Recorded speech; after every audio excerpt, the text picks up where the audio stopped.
Is that okay, sir? Onto the bone, surrounding bone, to fix the fracture. So it's not, it does not have a direct relation to the type of fracture, but it's very important to know the size of the screw. Thank you so much, sir. Now we go to the second section of the presentations tonight with Professor Saeed Althani from United Arab Emirates, the former president of the Emirates Orthopedic Association. Professor Saeed will speak about management of bone loss in fracture fixation. Welcome, Professor Saeed. Welcome, Dr. Muhammad. Thank you for the invitation. I'm honored to join you tonight in this event. So we know that bone loss is a big problem when you deal with the fractures. So the objective from this presentation, we'll talk about consensus for critical size bone defect and diagnosis and treatment.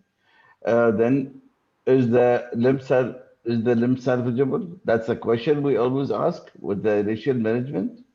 A Masquelet technique, how and when to use, bone graft sources, vascularized free fibula graft, and destruction osteogenesis with all different modalities like Elizarov, monorail, bone transport over plate, and transport nail / plate. So when we talk about historically, patients with fracture with a significant bone loss usually treated by amputation.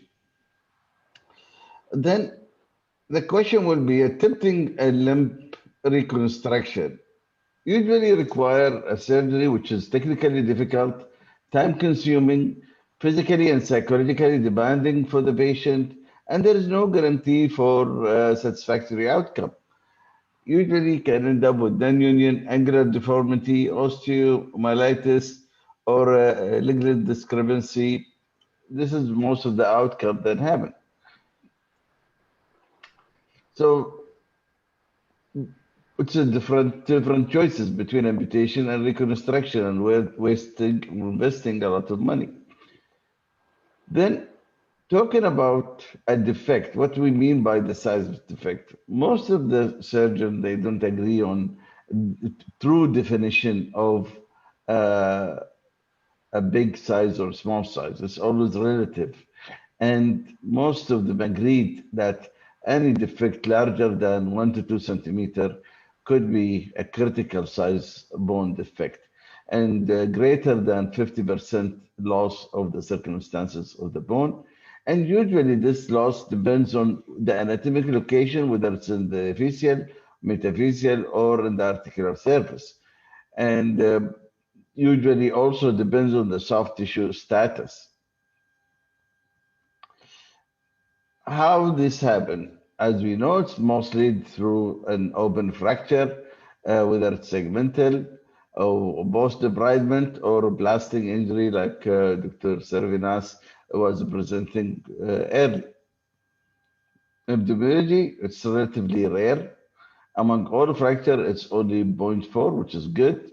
And among all open fracture, it's 11.4%. Majority of these are grade 3B Gastello injuries, and smaller number with the Gastello grade 3C. 70% or 68% of all fracture happen in the tibia, and 22 in the femur, and the rest 10% scattered through the other parts of the body. That's why these cases is not that common. It happens in a small number, which make a high level evidence study to have a guidelines in treating them is very difficult. So when we talk about initial assessment, we have to stabilize the patient before the limb. So we need to make sure that the patient is resuscitated and hemodynamically stable. We have to remember this. And then we have to check the limb and see how is the fracture and what is the status vascularly and neurologically. And we have to ask our question, is the limb salvage? Can we salvage this, or is it salvageable? The extremity severity score, the Bengal masses, and the limb salvage index, and the predictive salvage index, they are not that specific in getting the outcome in regard to the patient satisfaction. There's a big difference between surgeon satisfaction and patient satisfaction. And patient, maybe after 2 years of multiple surgery, he's no better than having an amputation. So we always have to ask ourselves what we can do. Ganga Hospital have an open injury score, which is very thorough and talk about the skin and fascia, musculoskeletal nerves, and bone and joint. And this is goes by the severity with the scoring system to predict the outcome. And this is for the bone, and you can see simple fracture with a major open fracture. And the same thing would come to the muscle and tenderness and the nerves. There's a scoring system, goes from less to severe. So, as we said, initial assessment and initial treatment. Of course, we have to do irrigation and debridement and stabilize it with external fixator as a temporary, or depends on certain cases, maybe it's permanently. Then we have to protect it with the antibiotic. We can use antibiotic beads or antibiotic impregnated methyl methacrylate beads and sealed with IUPAN. Or we can put antibiotic block spacer in the defect area. This is for the initial stability. Then we have also different module of stabilization. We have nail, which is mainly used for long bone. A plating can be used, and here, and also external fixator, like in the middle pictures.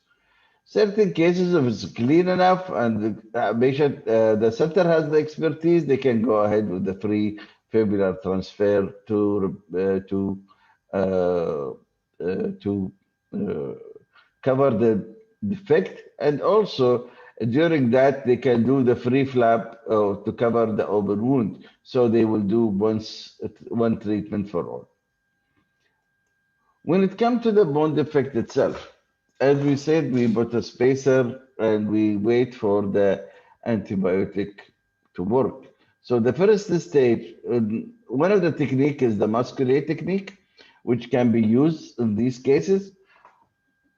We can do debridement to the fracture, repair the soft tissue, and mix the antibiotic with the cement, and then insert the cement on the bone defect area.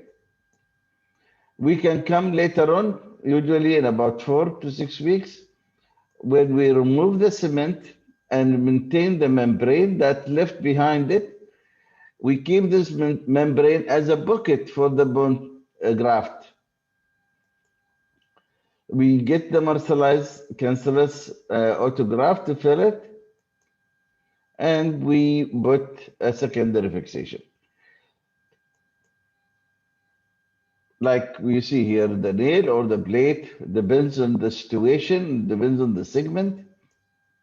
And the timing of this second stage, usually we have to clear the wound from infection. We have to make sure that we control the infection and there is no persistent infection.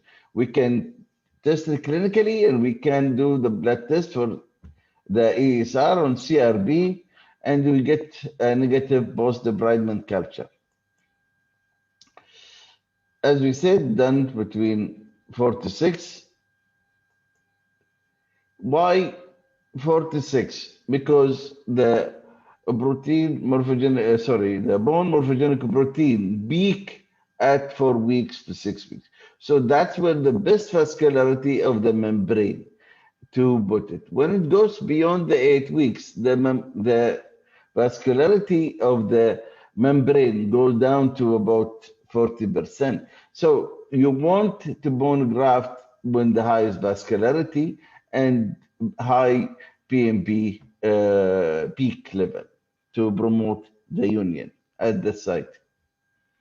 So the fixed size, it can be used for any different size, 4 to 8 centimeter, or it being reported up to 26 centimeter. So can accommodate larger. Then the question will be, where we get the bone graft to fill the defect? And that's what we will talk in the next few slides.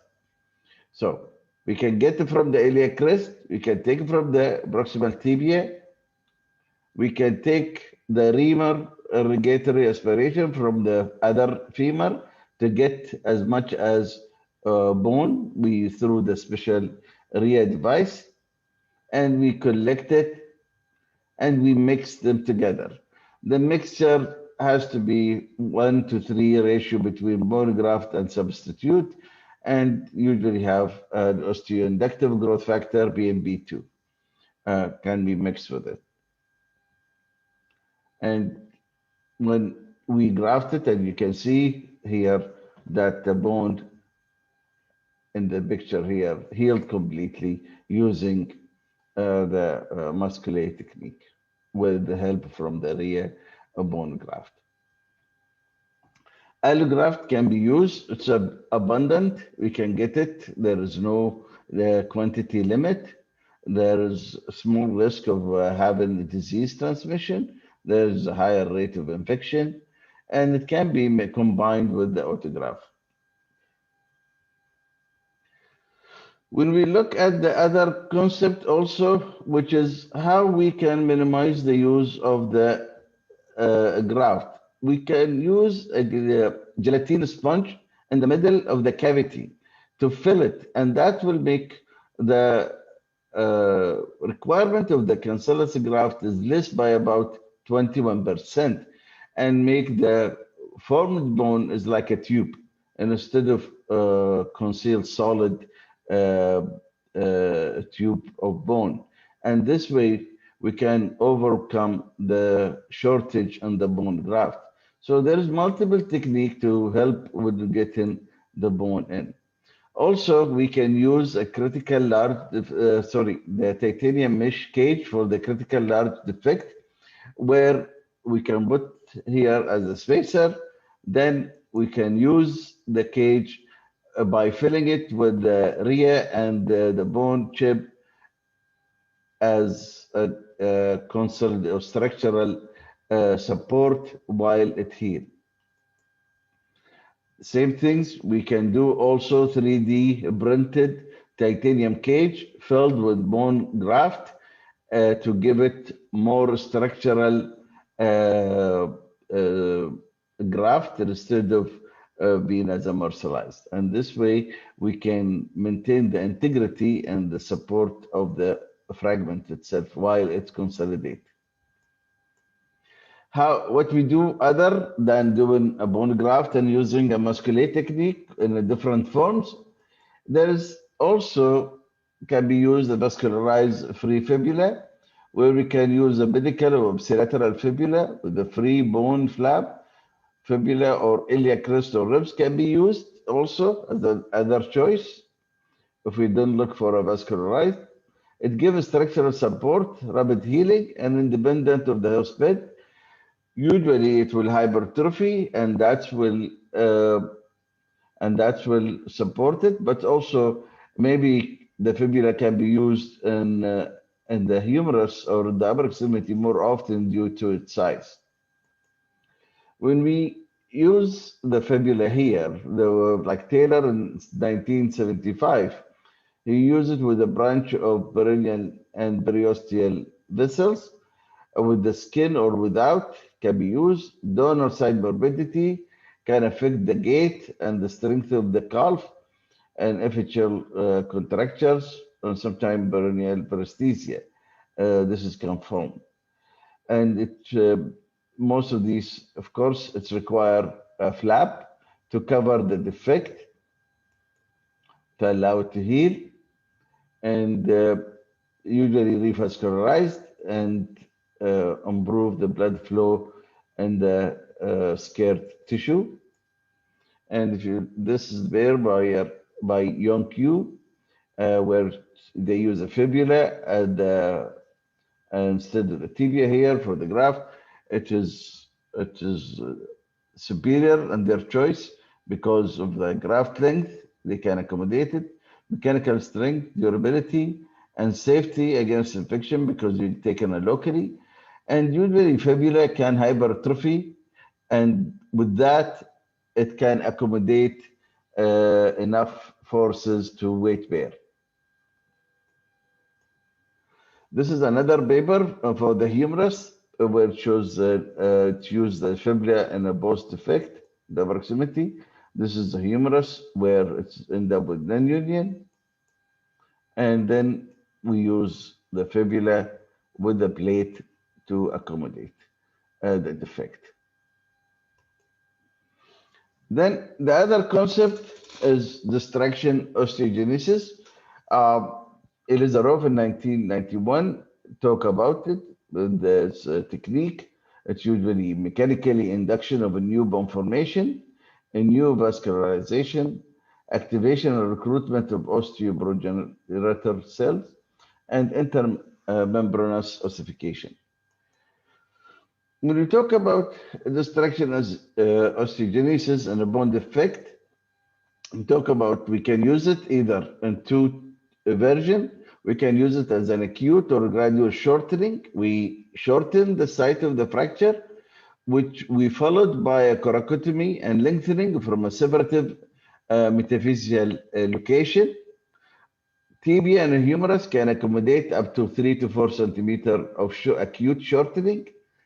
The other technique is to fix the limb with its own length and to do a bone transport while maintaining the length. The bone transport usually have a high rate of healing, up to 90%. The disadvantage, it takes longer time and it will require a bone grafting, especially at the docking site.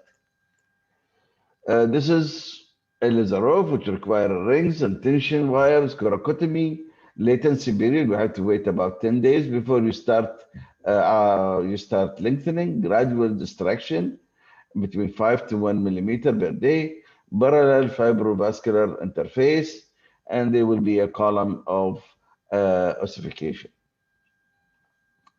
You can see here, this is a monorail, this is the external fixator, sorry, and this is the comminuted fracture. Then they removed, the patient was into the rings fixator, and then there will be a lengthening over a nail,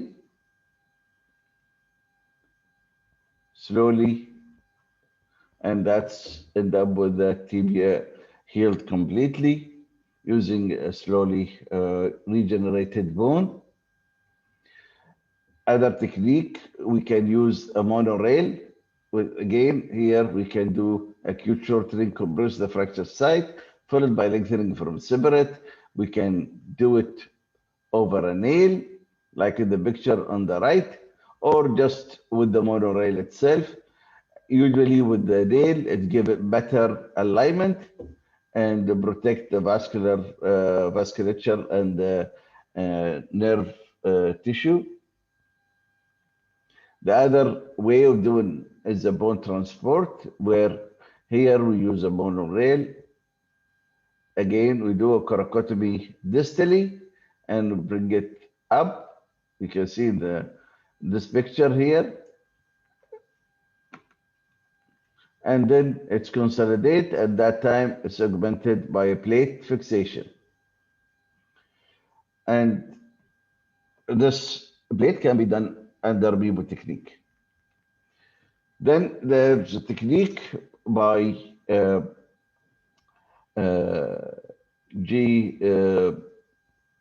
Ho from the Korea, where they use a plate instead of the external fixator to stabilize the fracture. This patient in the left has an open fracture, gastellotype 3B, and he has a skin flap, skin graft. Then he was referred to another center where I kept the Elizarov frame for bone defect management.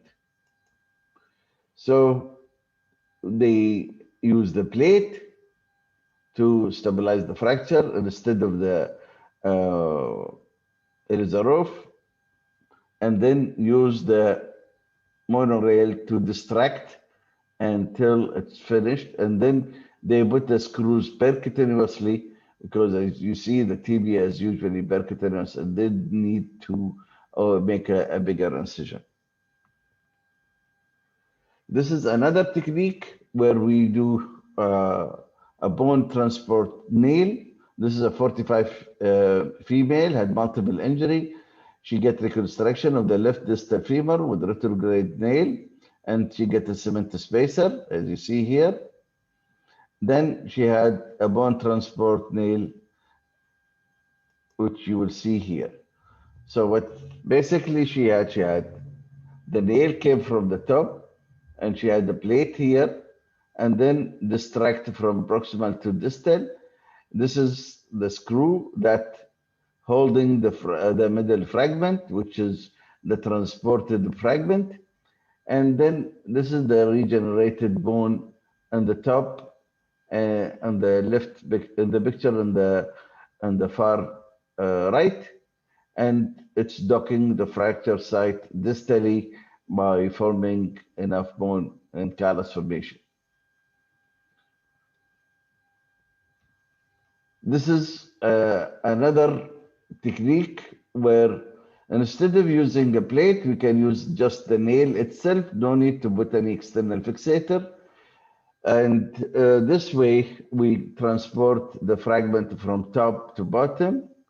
And this is, as you said, facilitate early range of motion, elevate the bend site complication, and patient mostly satisfied and with the quality of life, especially for female after the transporting procedure.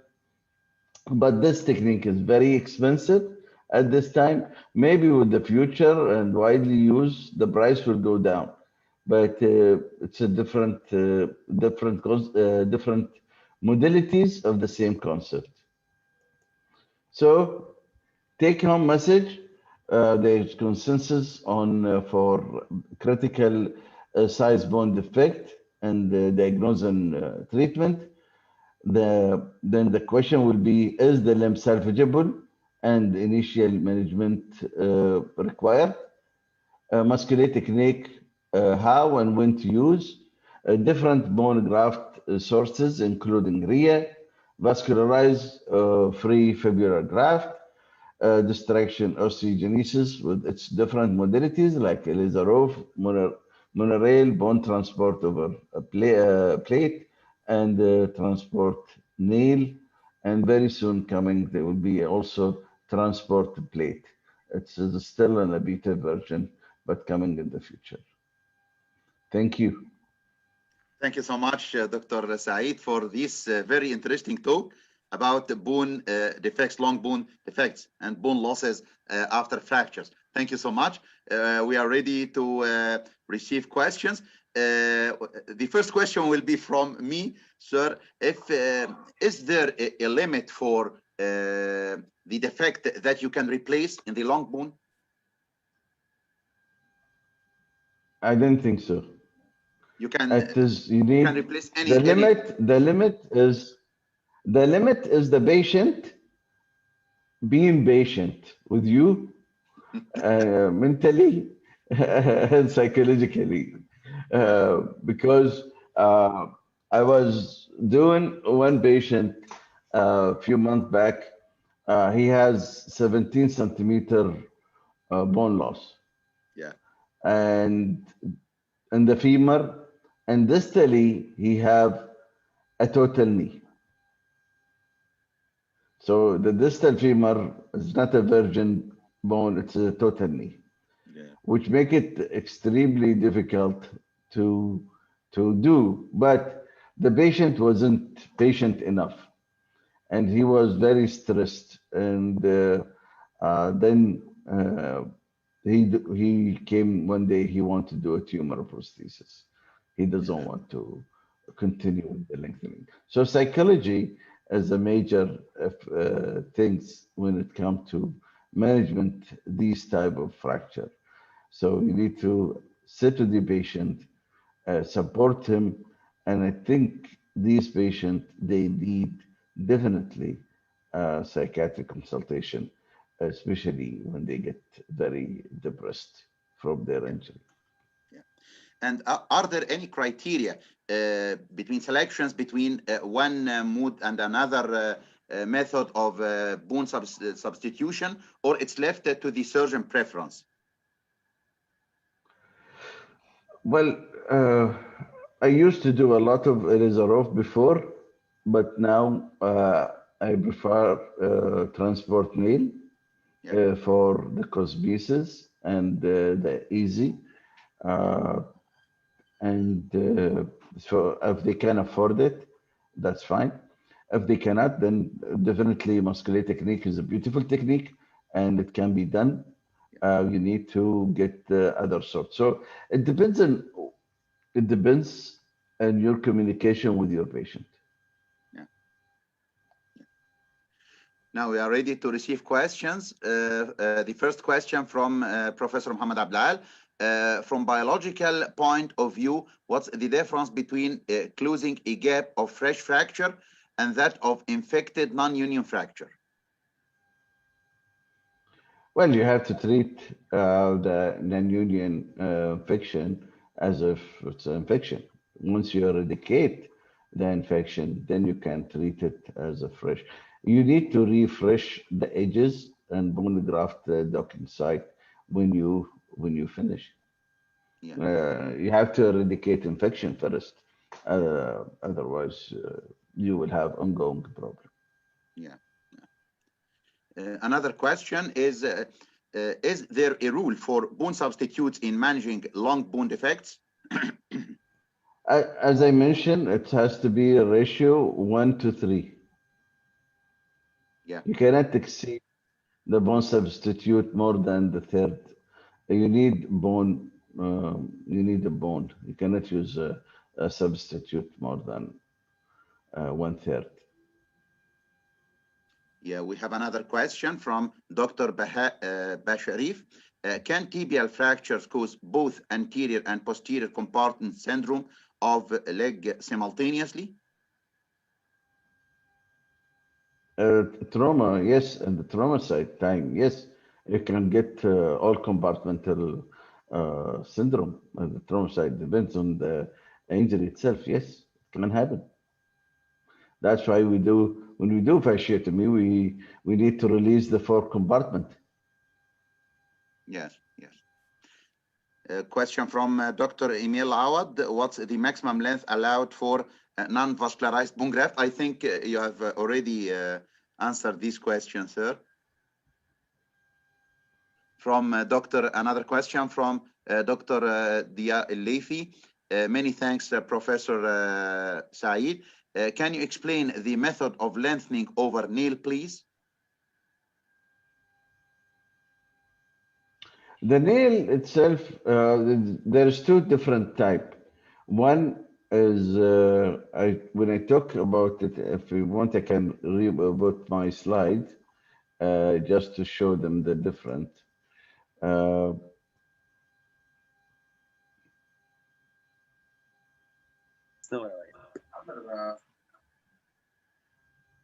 Okay, so when it comes to 1 second.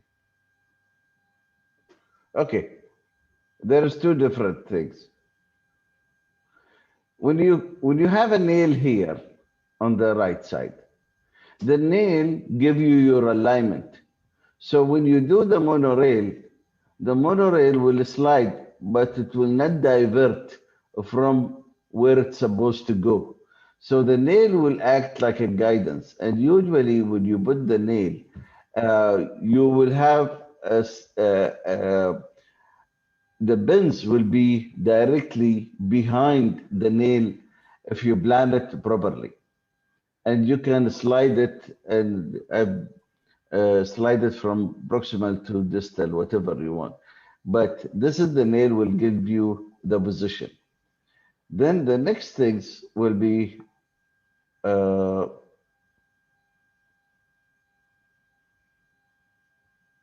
here.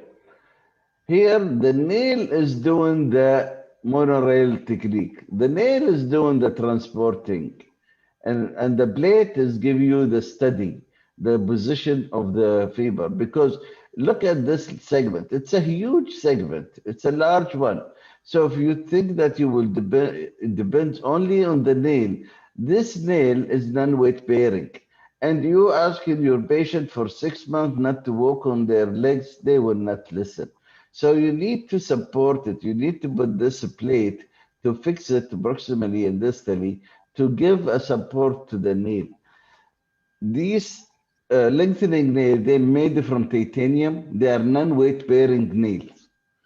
There is another one from stainless steel, which is a weight bearing nail, but that's they are even more expensive. So most people doesn't use them. So they get it support from here. This one, it's a different nail where it can transport by itself. But if you look at the fragment here, it's not a big one. The space is small, and we are not going more than about 7 centimeters, 7.5 centimeters actually, the lengthening we did for this lady. And so I found that I didn't need to put a plate here because of the steadiness of the fiber. And I told the patient, we are not worried about your knee for now. I want the bone to regenerate. Actually, I don't have her. I operated her 2 weeks back where I bone graft the docking area, but the image is still not consolidate. So maybe in the next meeting or so, I will present the final product of this lady.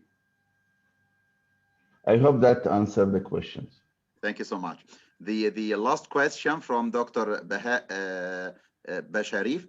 Are there any indications of limb salvage and amputations, for example, or amputations, for example, bone loss 20 centimeters and more in pumps explosions? Well, what we mentioned before, we said depends on the location and the soft tissue. Yeah.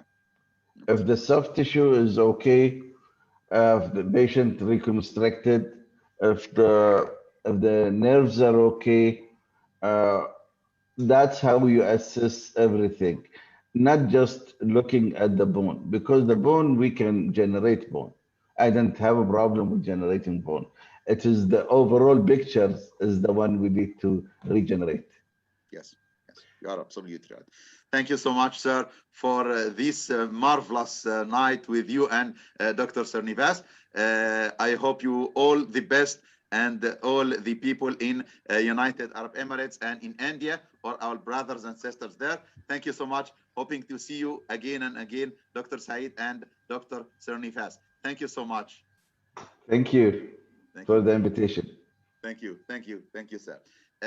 Again, we will spend the first 2 weeks of the trauma course discussing the general traumatology topics. The next week, we will have more and more talks on Wednesday, Thursday, and Friday, discussing all the general topics.